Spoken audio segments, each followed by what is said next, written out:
सभी लोग शांति से बैठे। तो कुछ कथा हम अभी 4 तो बजा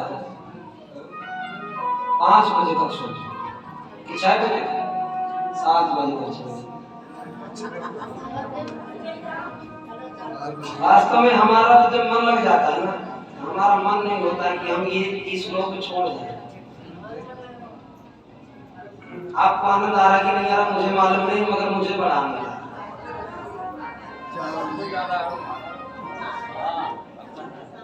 सुखदेव जी ने कहा कि राजा परीक्षित तुम डरते हो, 7 दिन का तुम्हें वरदान है मिला है, श्राप नहीं। क्योंकि किसी को भी गारंटी नहीं है अगले क्षण क्या हो जाएगा। तुम्हें तो गारंटी मिली है 7 दिन कुछ होने वाला नहीं है। और ये जो तुमने प्रश्न किया बहुत ही उत्तम किया है। सुखदेव जी बोल पड़े दूसरे स्कंद से, पहले स्कंद विश्राम, दूसरे स्कंद बोल पड़े बरियाने सते प्रश्न कृतो लोकहितं नृप आत्मविद सम्मतः पुंसाम श्रोतव्यादिशयः। ये तुमने अपने लिए प्रश्न नहीं किया है, सबके कल्याण के लिए किया है। बहुत उत्तम प्रश्न किया है। क्योंकि संसारी लोग करते क्या हैं, नित्या ह्रियते नक्तम व्यवायेन जवावयः दिवाचार से हयाराजन कुटुंब भरणे। या तो सो करके रात्रि को बिता देगा, या भोग विलासों में लगा रहेगा, या पूरा दिन कुटुंब का भरण पोषण करने के लिए लगा रहेगा। बस यही जीवन है। भगवान का कभी ध्यान नहीं करता है। यहाँ पर परीक्षित ने पूछा, महाराज अगर भगवान का ध्यान करना तो कैसे करेगा? तो कहा जितासनो जितश्वास जित संगो जितेन्द्रिय स्थूले भगवतो रूपे मनः संधारयेत्।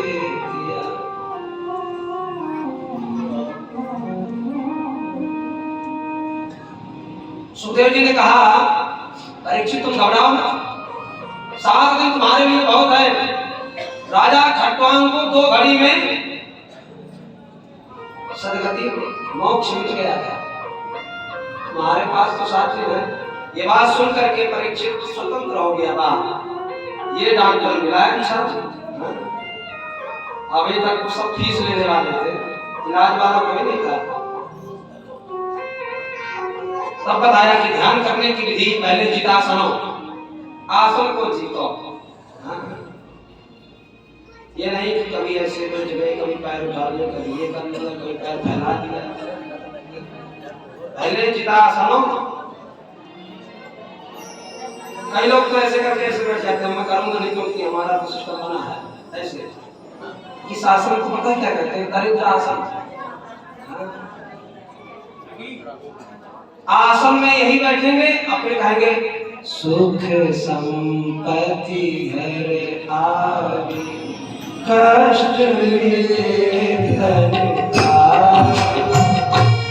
स्वामी कष्ट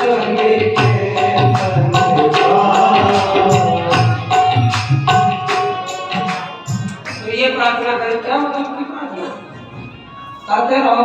जब तुम्हें आसन ही सही नहीं है, खूब सुख संपत्ति बढ़ाओ। हाँ, ये बाजार की चीज थोड़ी है कि खाली करके आपस में मिल जाएगी। इसलिए आसन जी तो ऐसी बात है। अब माताएं सोच रही होंगी अच्छा होता है आसन, हमारे तो कर्म दर्द कर भी लग जाए, कमर कर्म नहीं कमर है। प्रेम से बोलो, हमारी तो नेक देर में कमर दर्द करने लग जाए और आसन एक आसन में कैसे कर सकते महाराज? तो ये अभ्यास का विषय है। पहले दिन 1 घंटा बैठो, ना बने आधा घंटा बैठो, ना बने तो 5 मिनट बैठो, मगर एक आसन। धीरे धीरे उसकी मात्रा बढ़ाओ, समय बढ़ाओ, तो आसन सिद्ध हो जाएगा। पहले के ऋषि क्या करते थे, उनका एक आसन हुआ करता था। कहीं भी पूजा पाठ करते थे, उस आसन को बिछाया तो उसमें बैठ करके पूजा पाठ करते थे, तो आसन सिद्ध हो जाता है। फिर वो उस आसन में बैठ करके जो कहते थे वो सत्य होता था। इसलिए जितासनो, फिर कहा जित श्वासो, श्वास को जीतो, लड़ाई करके नहीं, पूरा कुंभक प्राणायाम करो। श्वास को तो ध्रुव जी ने जीता था, एक बार सांस चढ़ा लिया सारे ब्रह्मांड की श्वास होते। तो जितासनों के बाद जित श्वास, श्वास को जीतो, फिर जित संगो, संग जीतो। संग जीतने का मतलब, अगर हम भक्त हैं तो हम अगर कहीं कुसंग में ही पहुंच जाए नास्तिक लोगों में, तो उनका प्रभाव अपने ऊपर ना पड़े, यही संग जीतना है। क्योंकि अगर हम संग नहीं जीते तो गीता में लिखा है संगात संजायते कामः, काम उत्पन्न हो जाएगा। अगर काम जग गया तो राम गए। प्रेम से बोलो, राम चाहिए कि काम? राम चाहिए। इसलिए सावधान, संग को जीतो, जितेंद्रिय, इंद्रियों को जीतो। ये नहीं कि जाप चल रहा है, मन में लड्डू फूट रहे हैं, ये चटपटी फुल्की मिल जाए या गोलगप्पे हैं 10 रुपए का पिया। कई लोग तो कहते हैं महाराज पिज्जा बहुत चल रहा है, पिज्जा मंगाओ। भजन में मन नहीं लग रहा, पिज्जा में रखा है, कल्याण कैसे होगा? ये 4 सीढ़ी है।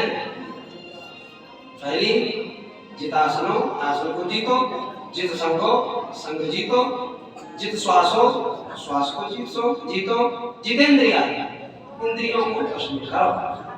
एक दोहा बड़ा प्रसिद्ध है, राम राम सब कोई कहे, दशरथ कहे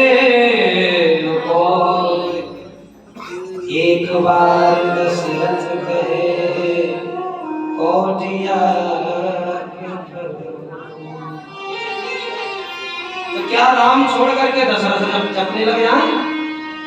दशरथ का मतलब होता है ये जो हमारी 10 इंद्रियां हैं, यही 10 रथ हैं। इन रथों की डोरी मजबूत पकड़ो और अपने बस में रखो, फिर एक बार राम कहोगे तब करोड़ों यज्ञ का फल प्राप्त होगा। प्रेम से बोलो, ध्यान की प्रक्रिया बताई और आगे भगवान का स्थूल रूप का वर्णन है, भगवान के विराट रूप का। ध्यान करें भगवान का कैसे। तो ये 14 लोग हैं, 7 नीचे 7 ऊपर, 7 नीचे 7 ऊपर। ये कटी जो प्रदेश है ये भूमध्य है भगवान का, और नीचे ये भू नहीं है, वो तो भूमि है। नीचे तल, अतल, वितल, सुतल, तलातल, रसातल, पाताल। भगवान का जो पैर का तलवा है ये पाताल है। इसमें लिखा है, मैं नहीं बोल रहा, इसमें लिखा पाताल नेतस्य ही पाद मूलम। जो भगवान का पाद का जो मूल है तलवा, ये पाताल है। जो भगवान का कटी प्रदेश है ये भूम है। अब इसके ऊपर 7 लोक हैं, भू, भुवा, स्वा, महा, जना, तपा, सत्य। सत्य को ही ब्रह्म लोक कहते हैं। प्रेम से बोलो, ये 14 लोक हो गए। सत्यम चो शीर्षाणी सहस्र शीर्षा, ये शीर्ष स्थान ब्रह्मलोक, ये तलवा पाताल लोक, ये कटी भूलोक, और भगवान के शरीर से ही सब कुछ उत्पन्न हुआ है। ये जितने भी वृक्ष दिख रहे हैं जंगल, ये सब भगवान के रोम हैं। एक एक करके बताएंगे, बहुत टाइम लगेगा। सभी देवताओं का वास भगवान के शरीर पर है। ब्राह्मण भगवान का मुख है, क्षत्रिय भुजा है, वैश्य उदर है, शूद्र पैर है। अब भगवान ये नहीं कहते हैं कि ये मनुष्य ने रचना करी है। भगवान कहते हैं गीता में चातुर्वर्ण्यम मया सृष्टम। लोग कहते हैं कि ब्राह्मण बन गए, बन नहीं गए, भगवान ने बनाए। हाँ, ये कोई पैसा दे करके, घूस बस दे करके थोड़ी बन गया है, कर्म करने के लिए है। पैसा दे जोर बने। प्रेम से बोलो। इस तरह से विराट पुरुष का वर्णन किया। और आगे सत्य मुक्ति और क्रम मुक्ति, दो मुक्तियों का वर्णन किया है। कि सत्य मुक्ति क्रम मुक्ति क्या होती है। सत्य मतलब कोई साधक होता है कि उसको कुछ सुख नहीं भोगना, केवल उसको मुक्ति चाहिए। मुक्ति किसे कहते हैं? मुक्तिर हित्वान्यथा रूपम स्वरूपेण व्यवस्थिति इति मुक्ति है। जो हमारे ये जो 84 लाख में घूम रहे हैं, ये हमारा स्वरूप नहीं है।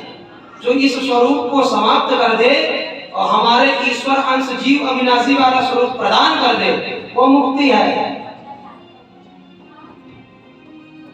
दो मुक्तियों का वर्णन है, सत्य मुक्ति क्रम मुक्ति। सत्य मुक्ति का मतलब होता है साधक चाहता है कि मैं मरने के बाद सीधे भगवान के चरणों में विलीन हो जाऊं, ये सत्य मुक्ति हो गई।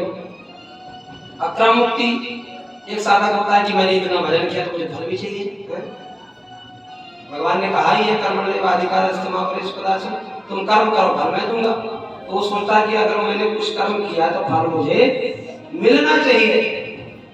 तो फिर वो कर्म से उसको ये शरीर त्यागने के बाद एक दूसरा शरीर मिलता है जो भोगा जा सके, जिससे सुख भोगा जा सके। फिर वो लोग ऊपर के लोग जो हैं, स्वर्ग लोग, महान लोग, जल लोग, तप लोग, सत्य लोग, इनमें भोगता हुआ फिर जाकर के भगवान के चरणों में पहुंचता है। ये क्रम मुक्ति है। प्रेम से बोलो, समझ में आ रहा है? नहीं आ रहा है? आ रहा है तो ठीक है। और आगे कहा कि जिसकी जितनी कामना है, हर व्यक्ति के पास कामना होती है। किसी के पास धन नहीं है तो लक्ष्मी जी की आराधना करें, किसी के पास खाने के लिए नहीं है तो आदित्य की आराधना करें, जो पतिव्रता होना चाहती है वो पार्वती की आराधना करें, जिनको विद्या चाहिए विद्या का अवस्तु गिरसम शंकर जी की आराधना करें। शंकर जी सभी भाषाओं के मालिक हैं, कुछ भी मांगो दे देते हैं। और जिसके पास बहुत सारी कामनाएं हों और एक साथ किसी से मांगना हो कि एक ही बैंक में सब मिल जाए, किसी दूसरे बैंक के पास न जाना पड़े, एक से ही लोन पास हो जाए जितना चाहिए, तो फिर इसमें लिखा है अकामः सर्व कामो वा मोक्ष काम उदारधि तीव्रेण भक्ति योगेन यजेत पुरुषं परम्। अकामः सर्व कामो वा, अकामः मतलब जिसकी कामना न हो, वो भी, या जिसके पास बहुत सारी कामना हो वो भी भगवान नारायण की, परम पुरुष परमात्मा की आराधना करें, उसको प्राप्त हो जाएगा। अब इसका विस्तार करेंगे तो गीता में है कि हम देवताओं की आराधना करते हैं वो अधूरी मानी जाती है, फल तो मिलता है मगर पूर्ण फल नहीं प्राप्त होता, क्योंकि सब देवता यहीं से उत्पन्न हुए हैं। ये तो सब मैनेजर बैठे हैं, सबको कार्यभार दे रखा है, तुम्हारा काम ये, तुम्हारा काम ये। और अगर इनसे पद खींच लिया जाए तो ये सोने के सोने में ले जाएंगे, कोई नहीं कर सकते। भाई इंसान की कीमत तो तब तक है जब तक जेब में घटी है, और पैसा ना हो तो कितने सज के बैठे रहो, कोई पूछेगा नहीं। प्रेम से बोलो। इसलिए भगवान राधा श्याम सुंदर की भक्ति करना, सभी कामनाओं की पूर्ति होना, क्यों नहीं करते हो? करो। प्रेम से बोलो। इस तरह से बताया और कहा कि जो व्यक्ति इतने पर भी भगवान का भजन नहीं करता है, उसको देख करके चार पशु हंसते हैं। कौन कौन? स्वविनवरा होष्ट्र खरी संस्कृतः पुरुषः स्वाविन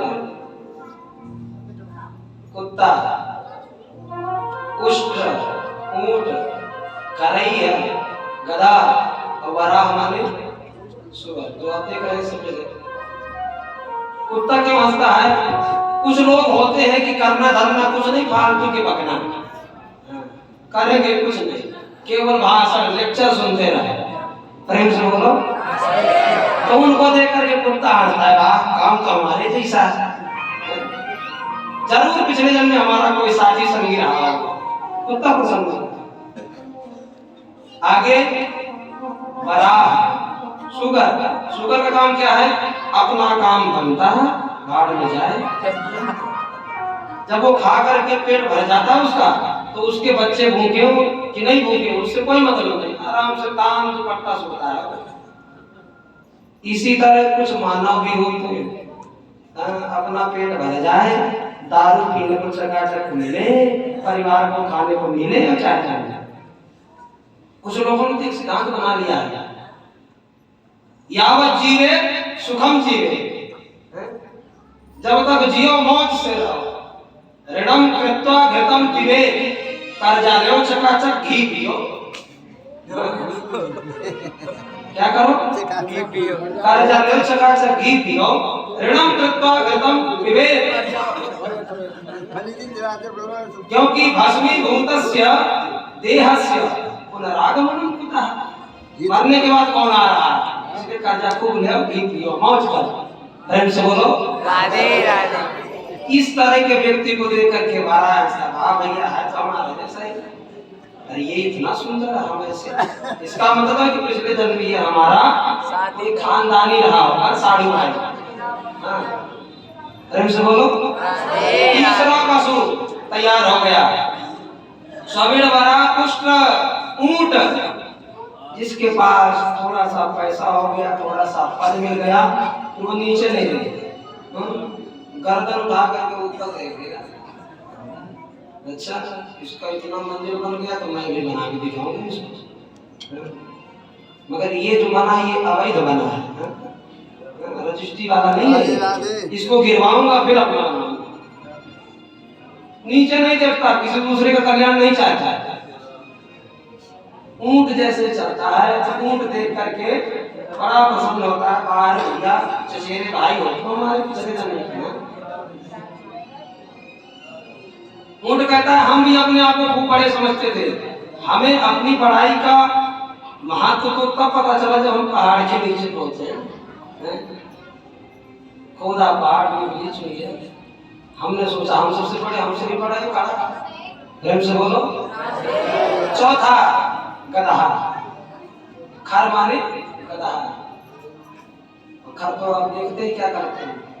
और जो मनुष्य मान लेता है मैं अगर चला गया भजन करने तो मेरा पोता मेरे साथ सोता, मेरे साथ खेलता, या तो का होएगो तो मर जाएगा बेचारा, पसाने जाएगा, या कि मम्मी तो ज्यादा तो मैं ध्यान रखूंगा को।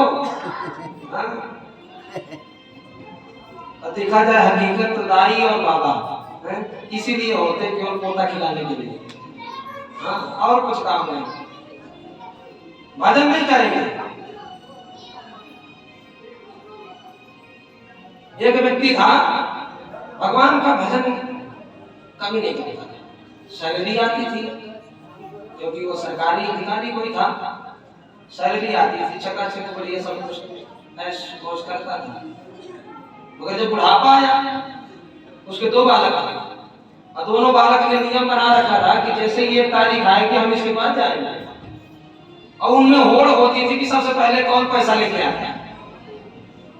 तो दोनों में सबसे पहले जो पहुंचता था वो सैलरी लेके घर चला जाता था, और जो बाद में पहुंचता था उसने पूछा सैलरी कहाँ है, वो नहीं गया, तो वो पीछे वाला पिटाई बढ़िया मजबूती से करता है, उसको दे दिया, हमको नहीं। तो उनको पैसा तो मिल रहा है, आत्मनिर्भर है, जैसे आजकल मिशन चल रहा है आत्मनिर्भर बनो, आत्मनिर्भर तो है मगर पैसा मिल करके भी पा नहीं रहा।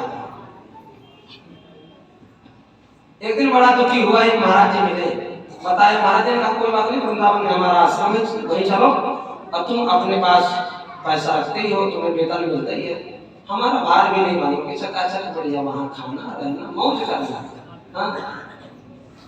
महाराज चला तो सब, मगर एक बात क्या है, मैं जाऊंगा तो मेरे पोता का क्या होगा, मेरे साथ सोता, अगर मैं चलो जाएगा तो बाकी तबीयत खराब हो जाएगी, और मैं चला जाऊंगा अगर तबीयत खराब है गई तो इलाज कौन कराएगा, क्योंकि पैसा तो मैं ही देता हूँ, बच्चे कुछ कमाते थोड़ी हैं। संत ने कहा बाहर है, जब तेरी मोह ममता पोता में भरी पड़ी है तो सुख काय को चाह रहा है, तो रोता रहे। प्रेम से बोलो।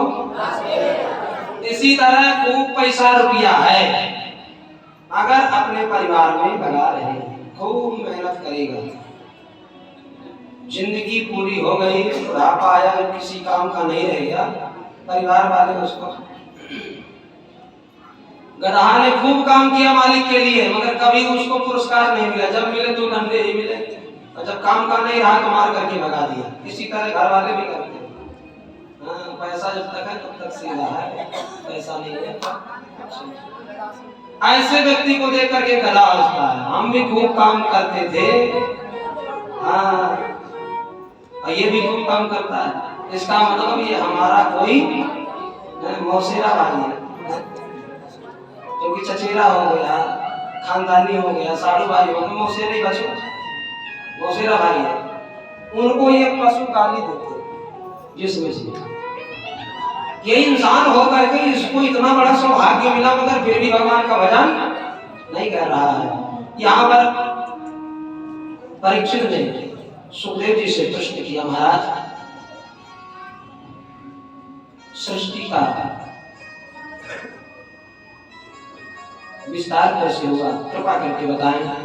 तब याद आई, सुखदेव जी ने कहा हमने कथा तो चालू कर दी मगर मंगलाचरण नहीं किया। तो मंगलाचरण है कुछ लोग हम भी गुनगुना लेते हैं। तपस्विनो दान पराय सस्विनो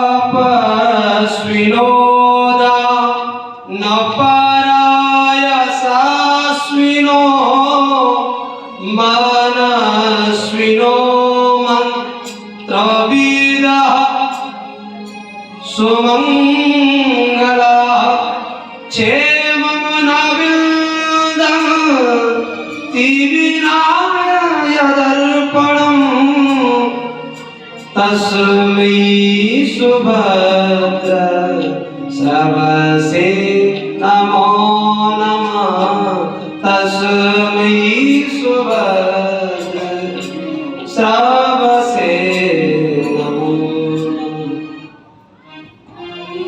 तपस्या करो, दान करो, कुछ भी करो, शर्त एक है, उसका फल तभी मिलेगा जब भगवान को हम अर्पण करेंगे।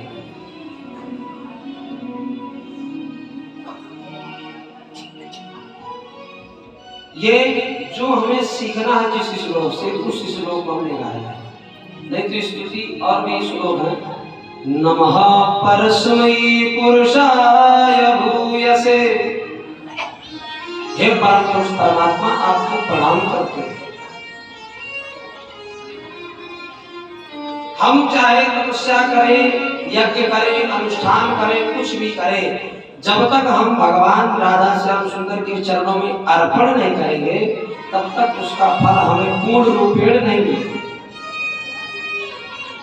इसलिए कुछ भी करो, बाद में हाथ में जल लो, जो किया है उसका नाम लेकर के बोलिए श्री राधा श्याम सुंदर चरणार्पण मस्तु। गीता में भी लिखा है यत् करोसि यदसनासि यज्जुहोसि ददासि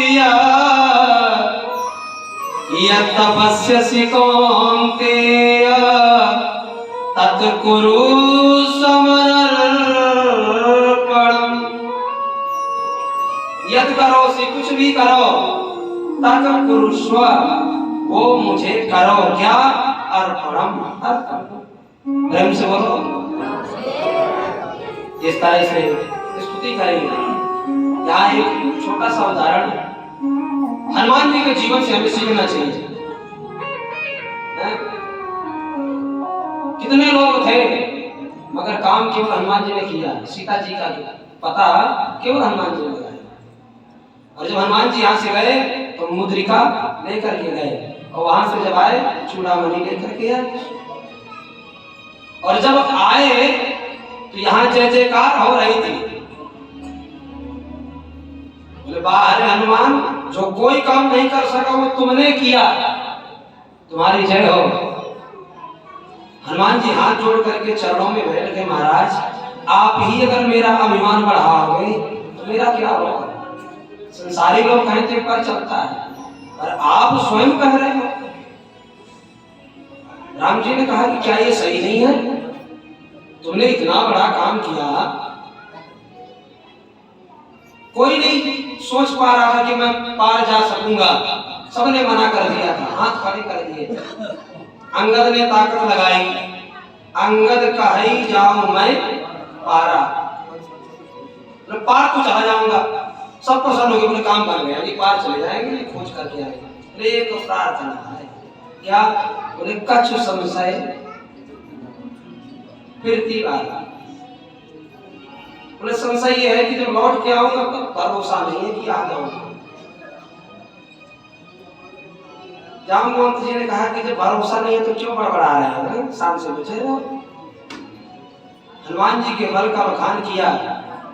सुनतम ही भयउ पर्वताकारा, अपने स्वरूप में आ गए और चल दिए। राम काज कीन्हे बिनु मोहि कहा विश्राम।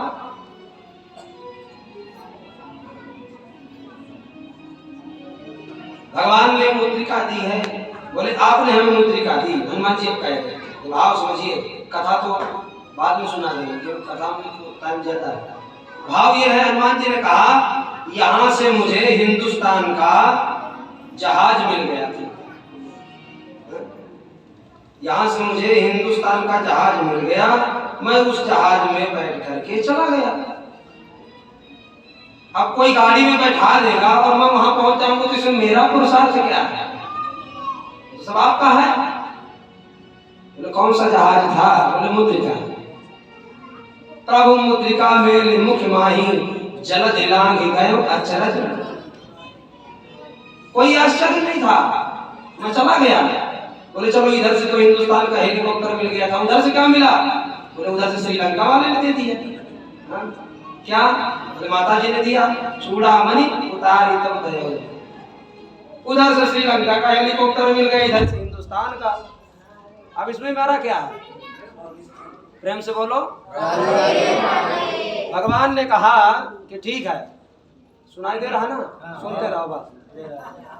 भगवान ने कहा ठीक है, यहाँ से हेलीकॉप्टर मिल गया हमारा, वहां से माता जी का, मगर हमने ये तो कहा नहीं था कि आग लगाया ना वहां, ये तुमने क्यों किया है? आग क्यों लगाए, आग लगाना अच्छी बात नहीं है। हनुमान जी ने सोचा फंस गया। हनुमान जी ने कहा कि प्रभु एक बात बताऊं, इसमें भी आपका संकेत था। हमने तो कुछ कहा ही नहीं था, हमने तो ये कहा था कि पता लगा के आ जाओ। बोले आपने डायरेक्ट ना कह करके इनडायरेक्ट कहा है। हाँ, बोले त्रिजटा के माध्यम से, हम ऊपर बैठे थे सब सुन रहे थे, त्रिजटा कह रही थी।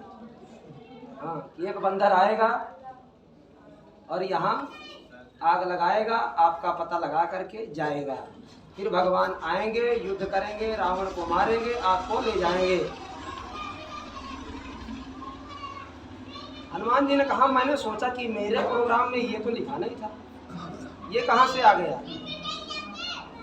इसका मतलब कि भगवान मुझसे कराना चाह रहे हैं, मगर फिर भी मैंने अपने आप को रोक लिया। सोचा मेरे से तो कहा नहीं, और हो सकता है कि मेरे बाद कोई दूसरा आएगा वो ये काम करेगा।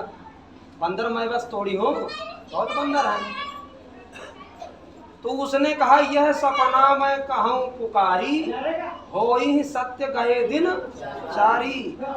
बोले ये सपना 2-4 दिन में ही सत्य हो जाएगा, मेरा विश्वास है। तब मुझे विश्वास हुआ कि 2-4 दिन में तो कोई बंदर आने वाला है, क्योंकि सबने अपना बल बखान कर दिया है। इसका मतलब भगवान मुझसे कराना चाह रहे हैं। महाराज आपने डायरेक्ट ना कह करके इनडायरेक्ट कहा, आपकी ही तो लीला है। अच्छा मैं मान लूं कि आपकी लीला नहीं है, मैं मान लेता हूं, मगर मैं ठहरा बंदर। रावण ने आदेश दिया, बोले बंदर की पूंछ में आग लगा।